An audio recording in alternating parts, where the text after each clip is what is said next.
والصلاة والسلام على سيد الأنبياء والمرسلين وعلى آله وأصحابه وعلى كل من تبعهم إلى يوم الدين.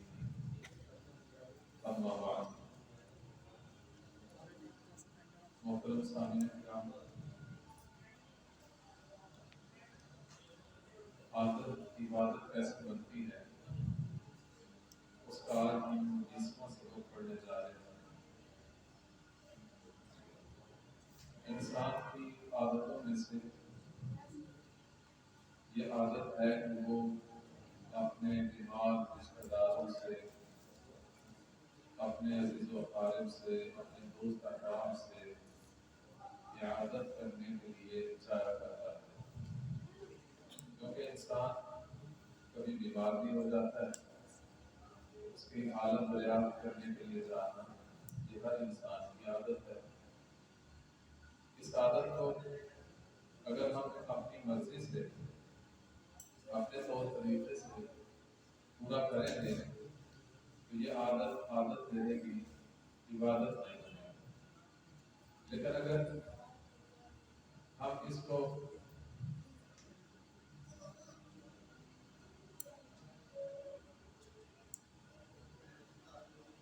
اس عادت کو اس طریقے پر پورا کریں گے جو طریقہ اللہ اور اس کے رسول نے ہمیں تعلیم دیا ہے صلی اللہ علیہ وآلہ وسلم، تو پھر یہ ہماری عادت نہیں رہے گی بلکہ عبادت بن جائے گی۔ ان تعلیمات میں سے آج ہم 21 تعلیمات پڑھیں گے عبادت کرنے کے سلسلہ میں۔ سب سے پہلی تعلیم اس کے بارے میں یہ ہے کہ ثواب کی نیت کر کے کرنا۔ ایمان والے کا یہ کام ہے کہ وہ جب بھی نیکی کا کام کرتا ہے تو سب سے پہلے اس کی نیت ثواب کی ہوتی ہے۔ نبی اکرم صلی اللہ علیہ وسلم نے اس عیادت کے سلسلہ میں یہ حضرت بیان فرمایا۔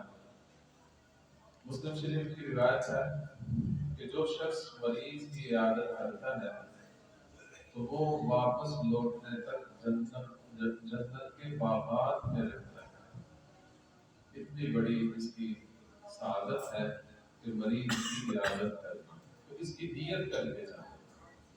دوسرا ادب یہ ہے کہ چاہے مریض کوئی چھوٹا بچہ ہی کیوں نہ ہو، پھر بھی اس کی عیادت کے لیے جانا، یہ نہیں کہ بڑا کوئی بیمار ہوگا تو پھر حالات پوچھنے جائیں گے، چھوٹا بیمار ہے تو کیا جانا ہے، نہیں۔ اگر کوئی اپنے عزیز و اقارب میں، تعلق والوں میں چھوٹا بچہ بھی بیمار ہے تو اس کی بھی عیادت کرنا۔ چنانچہ نبی اکرم صلی اللہ علیہ وسلم کے اپنا نواسا حضرت زینب رضی اللہ عنہا کا جو بیٹا تھا، تو اس کو بھی جب وہ بیمار ہو گیا تو نبی اکرم صلی اللہ علیہ وسلم اس کی عیادت کے لیے گئے تھے۔ اسی طرح ایک یہودی آدمی کا جو بچہ بیمار ہوا تو نبی اکرم صلی اللہ علیہ وسلم نے اس کی بھی عیادت کی۔ تو اس سے ہمیں معلوم ہوا کوئی مشرک بھی بیمار ہو، کافر بھی بیمار ہو تو اس کی بھی عیادت کے لیے جانا، لیکن وہاں جا کر دو مقاصد پورے کرنے ہیں۔ ایک تو اس کے حالات دریافت کرنا، اس کی دلجوئی کرنا، اور دوسرا اس کے ساتھ ساتھ اس کو ایمان کی دعوت دینا۔ تو بہرحال نبی اکرم صلی اللہ علیہ وسلم نے اس یہودی بچے کو بیماری کی حالت میں اس کی عیادت بھی کی اور اس کو ایمان کی دعوت بھی دی۔ اللہ نے اس کے دل میں ایمان ڈال دیا اور وہ مسلمان ہو گیا۔ تو پھر نبی اکرم صلی اللہ علیہ وسلم کو بڑی خوشی ہوئی۔ تو بہرحال چاہے کوئی مشرک اور کافر بھی بیمار ہو، لیکن آپ کے محلے میں ہے، تعلق والوں میں ہے، رشتہ داروں میں ہے، اس کی عیادت کے لیے جائیں اور اس کو ایمان کی دعوت دیں۔ چوتھا ادب یہ ہے کہ اگر کوئی بیمار خود ہوش میں نہیں ہے، بے ہوش پڑا ہے، تو پھر بھی عیادت کے لیے جانا۔ یہ نہ بہانہ بنانا کہ اسے تو ہوش نہیں ہے، کیا پتہ چلے گا میں آیا ہوں کہ نہیں آیا. نہیں، وہ چاہے خود بے ہوش ہے لیکن عیادت کرنا اس کا حق ہے. آپ تو ہوش میں ہیں، آپ تو جا سکتے ہیں، اس لیے اس حق کی پامالی نہیں کرنی چاہیے بلکہ اس کو ادا کرنا چاہیے. پانچواں ادب یہ ہے کہ عیادت کرنے میں یہ نہ دیکھنا کہ میں ایک دفعہ عیادت کر کے آ گیا وہ بار بار کیا جائے، بلکہ اس کے آداب میں سے یہ ہے کہ بار بار عیادت کرنے جانا. جب بھی آدمی کو بھی سہولت ہو جانے میں اور بیمار اور اس کے اہل خانہ کو بھی سہولت ہو تو اس موقع پر آدمی بار بار عیادت کرنے جائے. بس اتنی بات کا خیال رکھے کہ مریض کو بار بار جانے سے تکلیف نہ ہو، اس کی تکلیف کا باعث نہ بنے بلکہ اس کی راحت کا باعث بنے. اور اس کے بعد چھٹا جو ہے ادب یہ ہے کہ عیادت کے لیے آدمی مناسب وقت کا انتخاب کرے. اگر کوئی ایسا وقت ہے جس میں بیمار کو ملنے سے کوئی کسی کو تکلیف ہوتی ہے، جیسے عام طور پر ہسپتالوں میں ٹائم مقرر ہوتا ہے کہ یہ ملاقات کا وقت ہے اور اس کے علاوہ ملاقات نہیں کرائی جائے گی، تو اس موقع پر اس وقت کی رعایت کرنا، مناسب وقت دیکھ کر جانا تاکہ نہ آپ کو وہاں جا کر کوئی پریشانی کا سامنا ہو اور نہ ہی ان کے اہل خانہ کو ملانے میں عیادت کروانے میں کسی پریشانی کا سامنا ہو. تو ایسے مناسب وقت کا خیال رکھنا. ساتواں یہ ہے کہ ممکن ہو تو بہتر یہ طریقہ ہے کہ آدمی پیدل چل کے جائے. اس بات کو ایک حدیث سے لیا گیا ہے.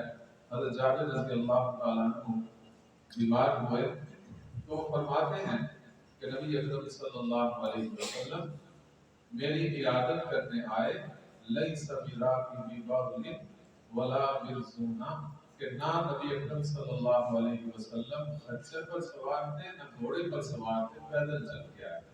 تو کبھی کبھی اس عمل کو زندہ کرنے کے لیے کہ ہمارے آقا حضور اکرم صلی اللہ علیہ وسلم عیادت کرنے کے لیے پیدل بھی چل کے گئے ہیں، اس نیت سے کبھی پیدل چل کے چلے جانا یہ بھی اس کے آداب اور اس کے حقوق میں سے ایک حق ہے. اسی طرح آٹھواں ادب یہ ہے کہ اگر آدمی گیا ہے، مریض سویا ہوا ہے یا اس کو ملنے کی اجازت نہیں ہے تو آدمی کم از کم گھر والوں سے اس کی خیر خیریت معلوم کرے. یہ ضروری نہیں کہ مریض کے ساتھ ہی بات کرے بلکہ گھر والوں سے بھی کبھی کبھار پوچھ لینا یہ بھی عیادت کا حق ادا کر دیتا ہے. اسی طرح نواں ادب یہ ہے کہ جب آدمی عیادت کرنے جائے تو اس مریض کے اہل خانہ کو یہ تلقین کرے کہ مریض کی خدمت میں کمی نہ آنے، کیونکہ بعض اوقات کسی کے کہنے سے وہ بہتری آ جاتی ہے. اگر ان کی خدمت میں کوئی کمی آ رہی ہے، اس کے دیکھ بھال میں کوئی کمی آ رہی ہے تو آپ کی تلقین کرنے سے ہو سکتا ہے کہ ان کے طور طریقے میں بہتری آ جائے. تو ان کو مناسب طریقے سے خدمت پر ابھارنا، خدمت کی تلقین کرنا. دسواں ادب یہ ہے کہ جب آدمی مریض کی عیادت کرنے جائے تو اس کے سرہانے بیٹھے، بالکل اس کے سر کے پاس، تاکہ اس سے بات کرنا بھی آسان ہو اور اس کو سننا جواب دینا بھی آسان ہو. کیونکہ مرض کی حالت میں بعض اوقات اٹھنا بھی ممکن نہیں ہوتا، اونچی بولنا بھی بعض اوقات تکلیف دہ ہوتا ہے. تو جتنا ہو سکے اس کی بات سننے کے لیے اور اپنی بات اس کے کان تک پہنچانے کے لیے اس کے سرہانے کے پاس بیٹھ جائے.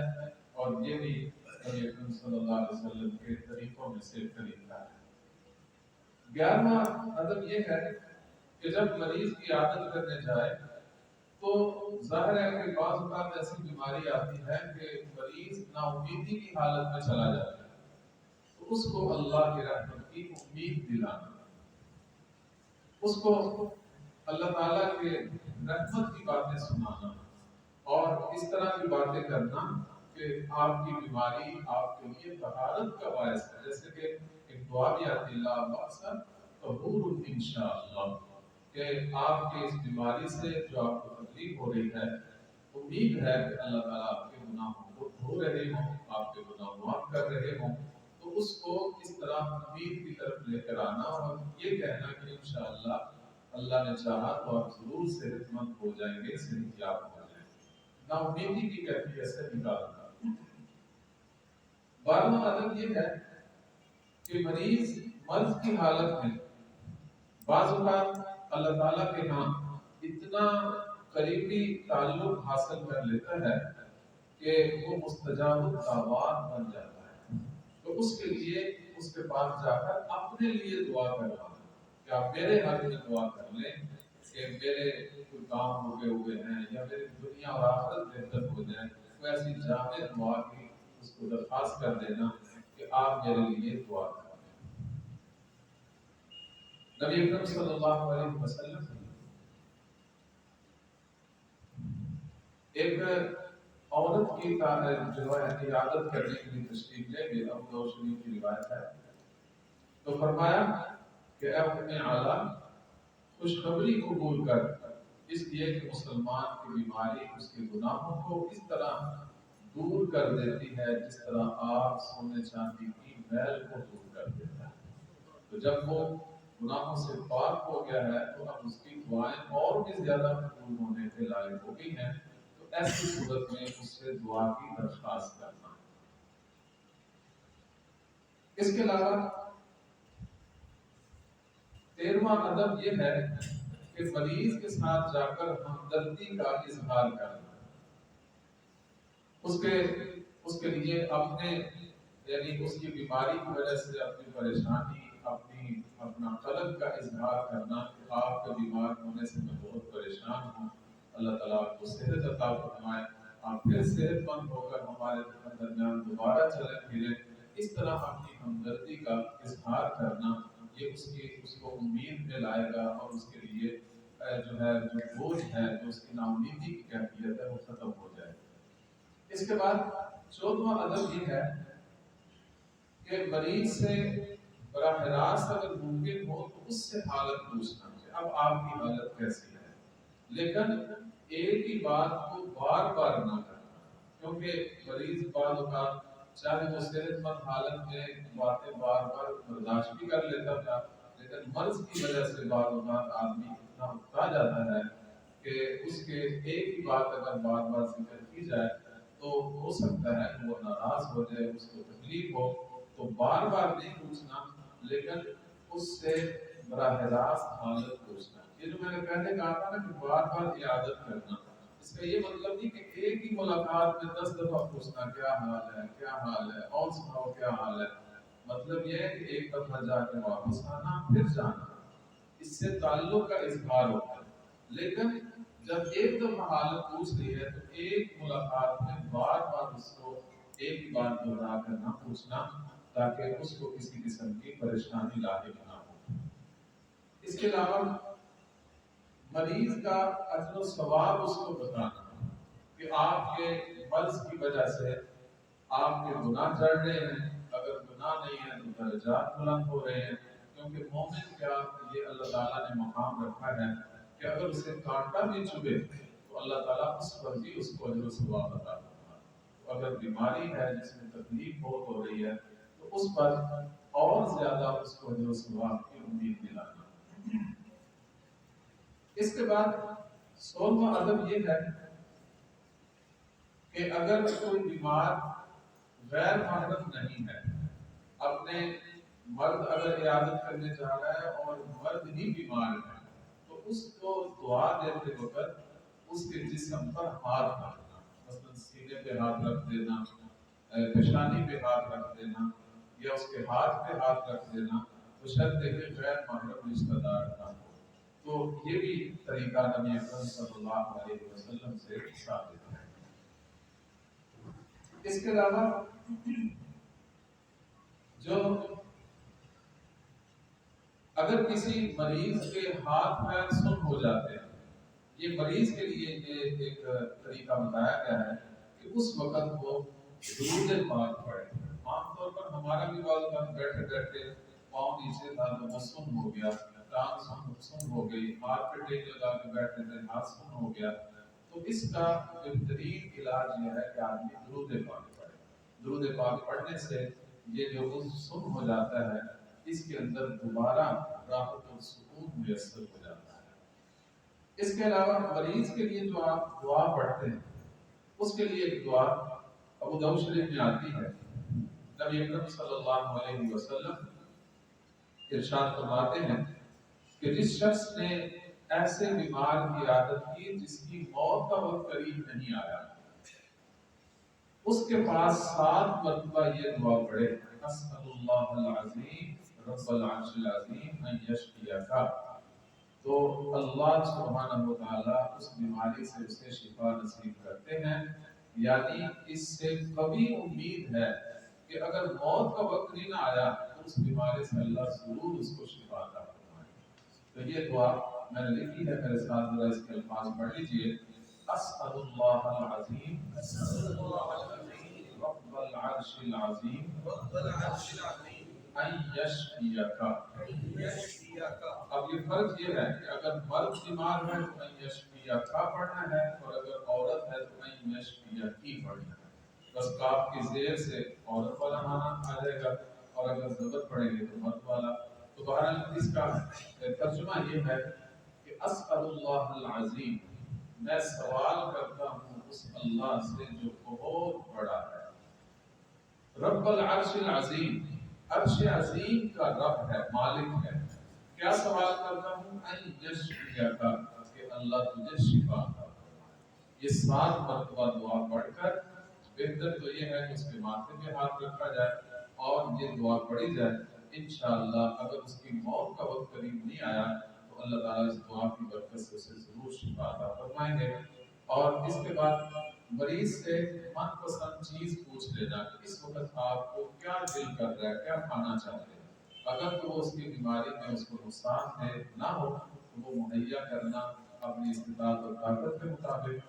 اسی طرح زیادہ دیر جو ہے وہ مریض کے پاس نہ بیٹھنا، اور آخری ادب یہ ہے کہ مریض کو ناراض ہونے یا شکوہ شکایت کرنے سے روکنا چاہیے کہ وہ اس بیماری کو نہ گالیاں دے، نہ اس پر اللہ تعالیٰ کی تقدیر کا وہ شکوہ کرے، بلکہ اللہ تعالیٰ کی طرف توجہ کر کے اپنے گناہوں کی معافی مانگے اور اللہ سے شفا طلب کرے۔ یہ آداب ہیں۔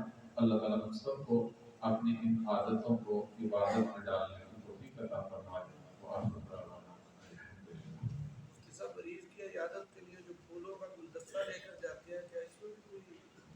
اس کو اگر آپ کسی قوم کی مشابہت کے طور پر نہ لے کے جائیں، اپنی محبت کے اظہار کے لیے لے جائیں تو اس میں کوئی حرج نہیں۔